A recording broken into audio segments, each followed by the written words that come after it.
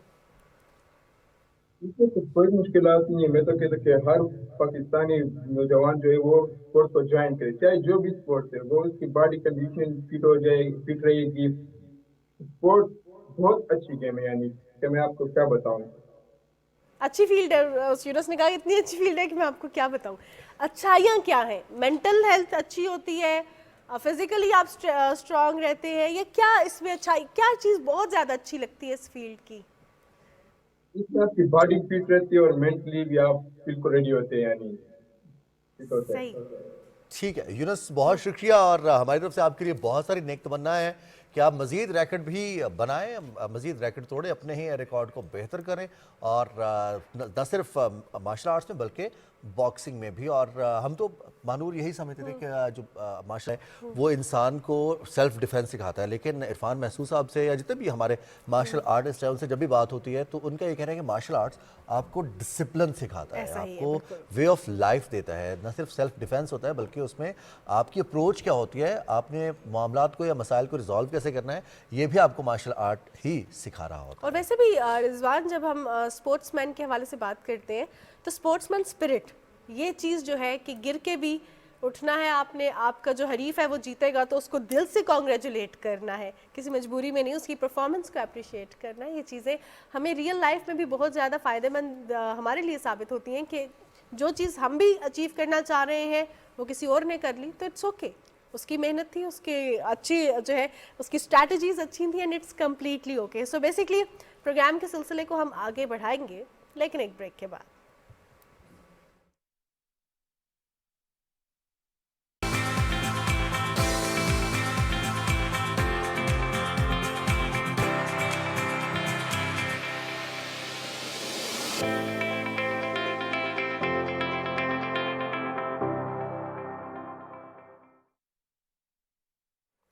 جی جناب, صبح پاکستان میں خوش آمدید. اور ہم بریک پر جانے سے پہلے نوجوانوں کے حوالے سے بات کر رہے تھے.